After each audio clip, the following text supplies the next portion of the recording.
صحرائے عرب میں ایک قافلہ اپنی منزل کی طرف رواں دواں تھا کہ اچانک پانی ختم ہو گیا اور پیاس کی شدت کی وجہ سے وہ بیتاب ہو گئے اور موت ان کے سروں پر منڈلانے لگی۔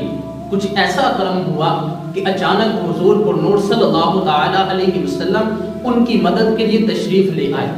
نبی کریم صلی اللہ تعالیٰ علیہ وسلم نے ارشاد فرمایا کہ وہ سامنے ایک ٹیلا ہے، اس کے پیچھے ایک سیاہ فام غلام ایک اونٹ پر سوار گزر رہا ہے، اس کے پاس ایک مشکیزہ ہے، تم اس کے پاس جاؤ اور اونٹ سمیت اس غلام کو میرے پاس لے آؤ۔ لوگ جب ٹیلے کی دوسری جانب پہنچے تو کیا دیکھتے ہیں کہ واقعی ایک حبشی غلام ایک اونٹ پر سوار ادھر سے گزر رہا ہے۔ لوگوں نے اس حبشی غلام کو اونٹ سمیت حضور کی بارگاہ میں پیش کر دیا۔ نبی کریم صلی اللہ تعالیٰ علیہ وسلم نے اس حبشی غلام سے مشکیزہ لیا، اسے اپنے بابرکت ہاتھ کے ساتھ مس کیا، اس کا منہ کھول دیا تو لوگوں سے فرمایا کہ آؤ پیاسو اپنی پیاس کو بجھا لو۔ لوگوں نے خوب سیر ہو کر پانی پیا، اپنے برتنوں کو بھی پانی سے بھر لیا۔ حضور پر نور صلی اللہ تعالیٰ علیہ وسلم کے اس معجزے کو دیکھ کر وہ حبشی غلام آپ کے مبارک ہاتھ کو، ید اللہ والے ہاتھ کو چومنے لگا۔ پیارے آقا صلی اللہ تعالیٰ علیہ وآلہ وسلم نے اپنا دست مبارک اس غلام، اس حبشی غلام کے چہرے پر پھیر دیا تو اس غلام کا چہرہ ایسے سفید ہو گیا جیسے 14ویں رات کا چاند اندھیری رات کو روشن کرتا ہے۔ اب وہ مسلمان ہو گیا تو اس کا دل بھی روشن ہو گیا۔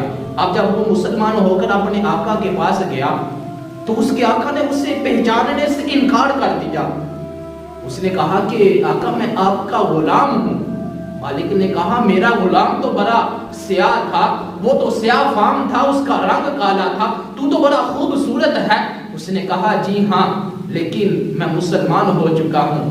حضور پر نور صلی اللہ تعالیٰ علیہ وآلہ وسلم نے اپنے ید اللہ والے ہاتھ کو جب میرے چہرے پر مس کیا تو میرا چہرہ خوبصورت 14ویں رات کے چاند کی طرح ہو چکا ہے۔ حضور پر نور صلی اللہ تعالیٰ علیہ وسلم کے اس معجزے کے اندر بے شمار معجزے ہیں۔ نمبر 1 کہ جب صحرائے عرب میں وہ قافلہ پیاس کی شدت کی وجہ سے بیتاب تھا تو حضور پر نور صلی اللہ تعالیٰ علیہ وسلم ان کی مدد کے لیے وہاں پہنچ گئے۔ اب ان کو خبر دی کہ وہ فلاں ٹیلا ہے، اس کے دوسری جانب ایک سیاہ فام غلام ہے، وہ ایک اونٹ پر سوار ہے، اس کے پاس ایک مشکیزہ ہے۔ یہ ساری خبریں دینے کے بعد آپ نے فرمایا کہ اس کو میرے پاس لے آؤ۔ اب جب آپ صلی اللہ تعالیٰ علیہ وسلم نے اس مشکیزے کو اپنے ید اللہ والے ہاتھ کے ساتھ مس کیا، اب اس مشکیزے سے تمام لوگوں نے خوب سیر ہو کر پانی پیا، لیکن اس مشکیزے سے پانی کم نہیں ہوا۔ اب نبی کریم صلی اللہ تعالیٰ علیہ وسلم کے اس معجزے کو دیکھ کر وہ جو غلام تھا، حبشی غلام، وہ مسلمان ہو گیا۔ اسی معجزے کے اندر ایک معجزہ یہ بھی ہے کہ پیارے آقا صلی اللہ تعالیٰ علیہ وسلم نے اپنا نورانی ہاتھ اس کے چہرے پر مس کیا تو اس کا چہرہ 14ویں رات کے چاند کی طرح روشن ہو گیا۔ پیارے آقا صلی اللہ تعالیٰ علیہ وسلم کے بے شمار معجزات ہیں۔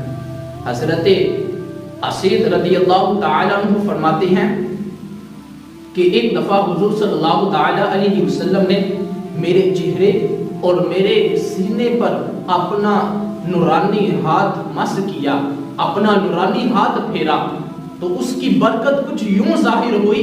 آپ فرماتے ہیں کہ جب بھی میں کسی اندھیرے والے گھر میں داخل ہوتا ہوں، کسی اندھیرے گپ گھر میں داخل ہوتا ہوں تو وہ گھر روشن ہو جاتا ہے۔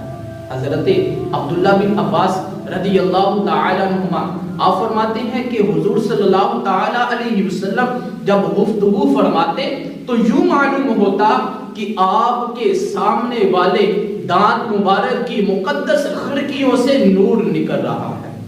حضور پر نور صلی اللہ تعالیٰ علیہ وسلم کی معجزات کے بارے میں شفا شریف میں ہے کہ حضور صلی اللہ تعالیٰ علیہ وسلم جب مسکراتے، حضور صلی اللہ علیہ وسلم جب مسکراتے تو در و دیوار روشن ہو جاتے، حضرت عائشہ صدیقہ رضی اللہ تعالی عنہ فرماتی ہیں کہ ایک مرتبہ میں سحری کے وقت کچھ کپڑے سی رہی تھی کہ اچانک میرے ہاتھ سے سوئی نیچے گر گئی اور ساتھ چراغ بھی بجھ گیا. تو اسی وقت حضور صلی اللہ تعالی علیہ وسلم کمرے میں داخل ہو گئے. حضور صلی اللہ تعالی علیہ وسلم کے روشن چہرے کی وجہ سے پورا کمرہ روشن ہو گیا اور گم شدہ سوئی مل گئی. حضور صلی اللہ تعالی علیہ وسلم کی تو کیا ہی بات ہے کہ آپ اپنا نورانی ہاتھ کسی کے چہرے پر، کسی کے سینے پر پھیر دیں، کسی کے چہرے پر مس کر دیں تو وہ چہرہ، وہ سینہ روشن ہو جاتا ہے، دوسروں کو روشن کرنا شروع کر دیتا ہے. تو خود حضور صلی اللہ تعالی علیہ وسلم کے جسم اقدس کی کیا کمال کی بات ہوگی، حضور صلی اللہ تعالی علیہ وسلم کی اپنی ذات کی کیا بات ہوگی، اپنی ذات کا کیا علم ہوگا کہ آپ صلی اللہ تعالی علیہ وسلم جب کمرے میں داخل ہوتے ہیں تو آپ کے چہرے مبارک کی روشنی کی وجہ سے پورا کمرہ روشن ہو جاتا ہے. حضور صلی اللہ تعالی علیہ وسلم جب گفتگو فرماتے ہیں آپ کے سامنے کے دانت مبارک کے مقدس کھڑکیوں سے نور نکلتا ہوا دکھائی دے رہا ہے. نبی کریم صلی اللہ تعالی علیہ وسلم جب مسکراتے ہیں تو آپ کے مسکرانے کی وجہ سے جو نور نکلتا ہے اس نور سے در و دیوار روشن ہو جاتے ہیں. حضور صلی اللہ تعالی علیہ وسلم کو اللہ تبارک و تعالی نے نور بنا کر بھیجا. نبی علیہ الصلوۃ نے ارشاد فرمایا کہ سب سے پہلے اللہ تعالی نے اپنے نور سے میرے نور کو پیدا فرمایا. قرآن پاک میں بھی واضح طور پر ملتا ہے قد جاءکم من اللہ نور و کتاب مبین کہ اللہ تبارک و تعالی نے نور اور کتاب کو تمہارے پاس بھیجا.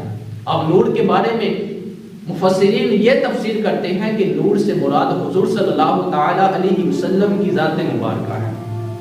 اب بعض لوگ یہاں پر کہتے ہیں کہ یہ معجزہ کیسے ہو سکتا ہے، حضور نور کیسے ہو سکتے ہیں. تو سب سے پہلے معجزے کی تعریف کو ہی مد نظر رکھ لیں کہ معجزہ کہتے کسے ہیں. وہ حیران کن کام، مفہوم عرض کر رہا ہوں کہ وہ حیران کن کام جو کسی نبی سے ظاہر ہو اسے معجزہ کہتے ہیں. جسے عقل تسلیم نہ کرے اور وہ کسی نبی سے ظاہر ہو تو اسے معجزہ کہتے ہیں. اور جو تمہاری عقلوں میں نہیں آ رہا یہ تم کہتے ہو کہ یہ کیسے ہو سکتا ہے تو یہی تو معجزہ ہے. تمہاری عقلوں میں اگر آ جائے گا تو یہ معجزہ کیسے ہوگا. اللہ تبارک و تعالی ہمیں عقائد اہل سنت پر ثابت قدم رہنے کی توفیق عطا فرمائے. آمین.